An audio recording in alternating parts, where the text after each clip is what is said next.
Oi pessoal, tudo bem com vocês? Hoje eu vim falar sobre os 100 anos de solidão do Gabriel Garcia Marques. Essa aqui foi uma leitura que eu fiz no mês de outubro e foi uma leitura um pouquinho atípica pra mim porque eu li para um clube do livro, um clube de leitura que eu participo aqui de Curitiba. E é típico porque a gente dividiu ele em 4 partes, que a gente discutiu em 4 encontros diferentes durante 2 meses. Então, assim, eu li um trechinho, pausava, a gente discutia um trechinho, depois ia para outro, e para outro e assim por diante. Normalmente eu costumo pegar um livro e ler ele mais corrido, mas foi interessante. Uma coisa que eu pude perceber, estando no clube do livro, é que todo mundo concorda que esse é um livro extremamente bem escrito, extremamente bem montado, uma história extremamente bem contada. O que varia muito entre as pessoas é o grau de identificação, de paixão mesmo com o livro. Algumas, por algum motivo de sua vivência, vão, vão se identificar mais com esse contexto, esses personagens, e outros menos. Eu acho que eu estou entre as do menos, mas isso não quer dizer que o livro seja ruim, muito pelo contrário, muita calma. Eu acho que a gente ouve muita gente dizendo que esse livro é o livro da vida delas. Acho que a Denise aqui do YouTube é um exemplo. Não foi exatamente o que aconteceu comigo. Mas um livro que eu adorei ter lido, um livro muito, muito bom. E eu realmente entendo por que tanta gente gosta tanto assim desse livro. É um pouco difícil fazer uma sinopse desse livro. Ele vai contar a história de uma família, os Buendia. E o casal vai e funda, junto com um outro grupo de pessoas, uma cidade chamada Macondo. E a história, então, dessa família durante 100 anos em Macondo. E é basicamente isso que dá pra contar. Esse casal tem filhos, os filhos casam, têm filhos, os filhos... Enfim, a família vai crescendo, gerações vão se intercalando, e enfim.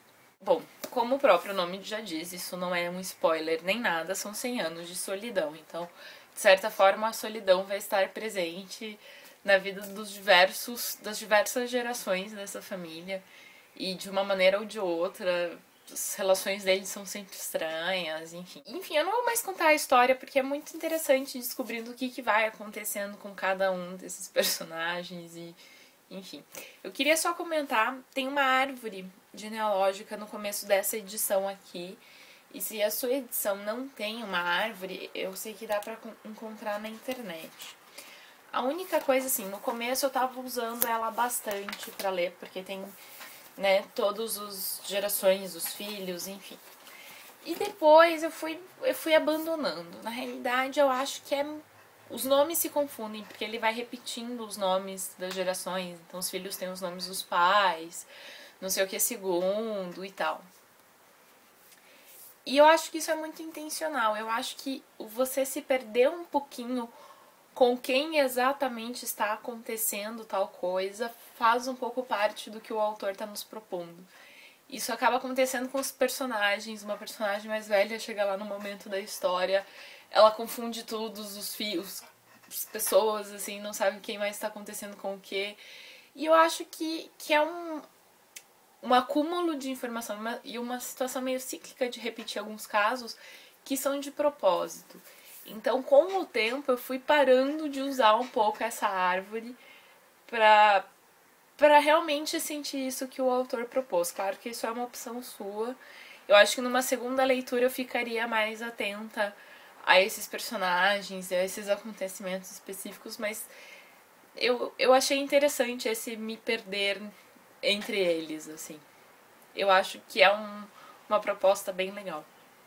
Uma coisa também bastante característica desse livro pra mim é como ele conta a narrativa e como ele escreve tudo isso. A sensação que eu tenho é que acontece alguma coisa em todas as frases, que a gente não conseguiria cortar basicamente nada do livro sem que ele perdesse alguma coisa. Um dos meninos do clube do livro chamou ele de explosivo, e eu acho que eu concordo bastante com esse termo. É do tipo, ele vai acontecendo coisas. Ele não tem uma linguagem difícil, mas ele vai pro piano, assim, gente. Acontece muita, mas muita coisa nesse livro. Então, ele começa falando de um personagem, vai contar o que acontece com o filho dele, aí ele vai mencionar alguém mais ou menos ali, e daí vai voltar pra história, e depois ele vai retomar esse outro alguém, e essas vidas são todas permeadas de pequenas coisinhas também, sabe? Não é do tipo, ele nasceu, casou e teve filhos, e não é essa história. Vai contar que daí um dia ele tava comendo não sei o que, quando não sei o que, blá blá blá. São esses detalhezinhos, assim.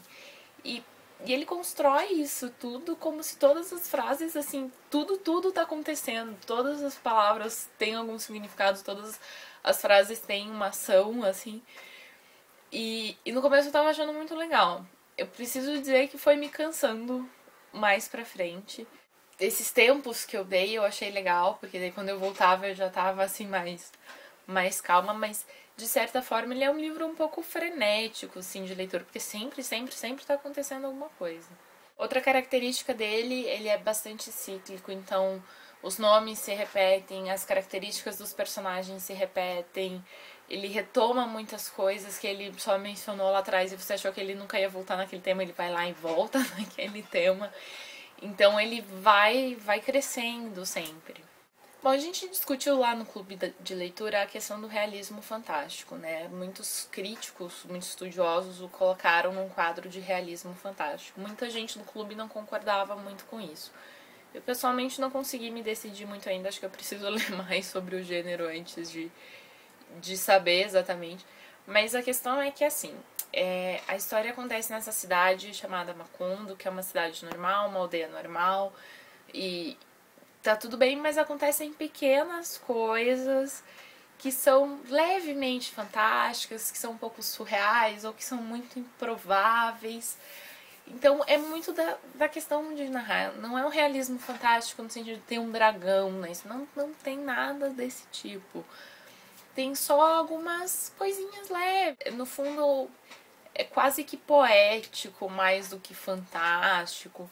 Enfim, no fundo, você pode interpretar todas essas pequenas coisas que acontecem como metáforas para algo maior, né? Mas esses detalhes são completamente normais para os personagens da história. Eles não ficam, um fantasma do meu lado. Eles olham o fantasma, daí, cara, beleza?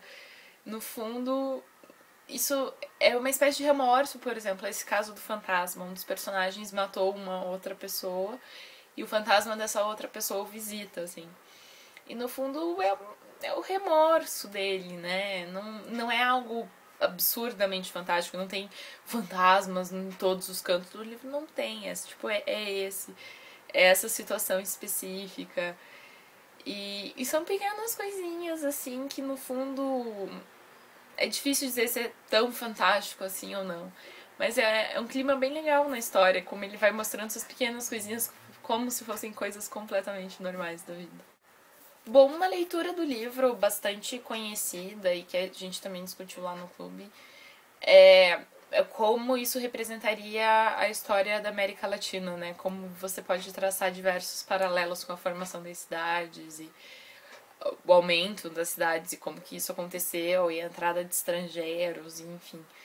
E é uma leitura bem interessante, então caso você esteja lendo, pretenda ler esse livro, procure um pouco sobre isso, tem várias monografias e coisas sobre o tema na internet, é bem legal.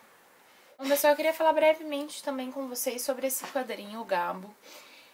Eu tinha visto ele no canal da Denise também, e ele é um quadrinho que vai contar um pouco a história do Gabo, principalmente em relação aos 100 anos de solidão.